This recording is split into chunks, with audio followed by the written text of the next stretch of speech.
ఎన్నేళ్ల నుంచి చేస్తున్నావు పని? నేను 25 ఏళ్ళే. ఆ! ఎట్లా ఉంది మరి ఇప్పుడు రేవంత్ రెడ్డి వచ్చిన తర్వాత ఏమనిపిస్తుంది ఏమో గవర్నమెంట్? రేవంత్ రెడ్డి వచ్చినాక మాకేం పెంచిండని ఏం పెంచలేదు జీతాలు అయితే. హ్మ్. జీతాలు పెంచలే, నాకు పింఛన్ కొత్త పింఛన్ కూడా రాలేదు ఇంత. ఆ! పింఛన్ వస్తలేదా? ఎన్నేళ్లున్నావు? నాకు నాయన ఆ! మా ఆయన చచ్చిపోయి ఇప్పుడు 9 సంవత్సరాలు. నువ్వెన్నేళ్ళు ఉన్నావు అంటున్నా? నేను 55 ఆ! పింఛన్ వస్తలేదా? అప్లై చేసుకున్నావా? అప్లై చేసినా వస్తుంది అంటుండ్రు, అది రానే లేదు. హ్మ్. రేషన్ కార్డుకి అప్లై చేసినా అది కూడా రాలేదు. రేషన్ కార్డు అందరికి ఇచ్చాగా?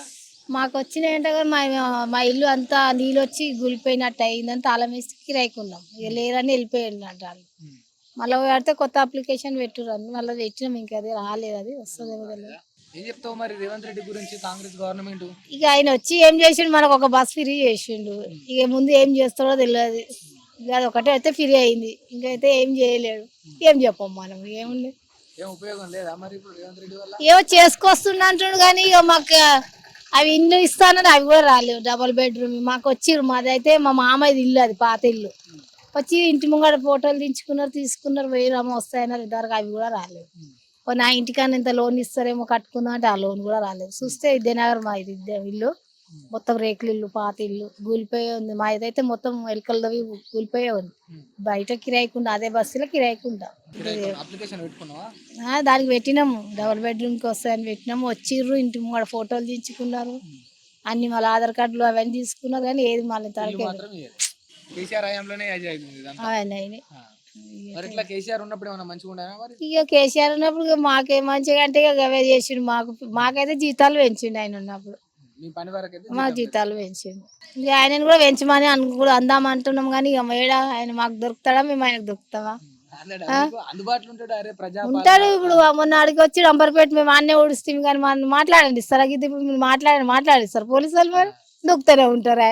ఆయన వచ్చితే ఆయన చేసేటి ఆయన చేస్తున్నాడు, కొన్ని మంచిగా చేస్తున్నాడు, కానీ మనం పోతాం అంత దూరం, కానీ మంచిగా చేస్తాడు.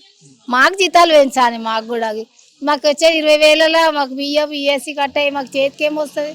డుమ్మ కొట్ట కూడా చేస్తే 15,000 వస్తాయి. ఆ డుమ్మ కొడితే అవి మళ్ళీ 10,000, 12,000, 13,000 వస్తాయి. అవి తింటామేంది, కిరాయి కడతామేంది, ఏం చేస్తాం. ఆయన కూడా ఆలోచించాలి కదా, ఇంత నీట్గా. ఇప్పుడు కూడా ఆయన నిన్న ఆడ పూజ అయింది, పొద్దున 6 గంటలకు పట్టుకపోతే ఇప్పుడు వచ్చి తింటున్నాం, అంతకాలం కొట్టి వచ్చి. అంటే పువ్వులు అవన్నీ నిన్న ఆడైనాయి కదా, ఎవరు వచ్చిండ్రట కదా ఆడికి, సీఎం ఆడికి పోయినాం పొద్దున పోయి, ఇప్పుడు వచ్చి ఇక్కడ కొట్టి అక్కడ కొట్టి. మాకు కూడా చూడాలి కదా వచ్చిన దానికి, మేము కూడా మస్తు కష్టపడుతున్నాం. ఇక మీరు చూడాలి, ఇక చెప్తారు, ఇక మా ఏమంటారు మరి. మరి ఏం చెప్తావు గవర్నమెంట్ కు మీ కష్టం గురించి? ఆయన కూడా మంచి చేయాలనే కదా మనం ఓట్లేసి గెలిపిస్తే, మరి ఏం చేయాలి కదా ఆయన కూడా. మాకు కూడా అందరికీ చేసిండు, ఇక మాకేం చేస్తాడో ఇక మరి. అందరం అదే అంటారు, వచ్చినాక చేస్తాడు కదా ఆయన కూడా మంచిగా అనుకుంటున్నాం, కానీ అక్కడ చేసుకుంటూ వస్తున్నారని కొంతమంది అంటారు.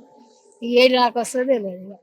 నేనే చదువుకోలేదు, నాకు నేను వార్తలు అవి చూడాలి, నాకు తెలియదు. వార్తలు చూడకుండా ముచ్చట మంచిగా చెప్తున్నావు. అంత ఉంది.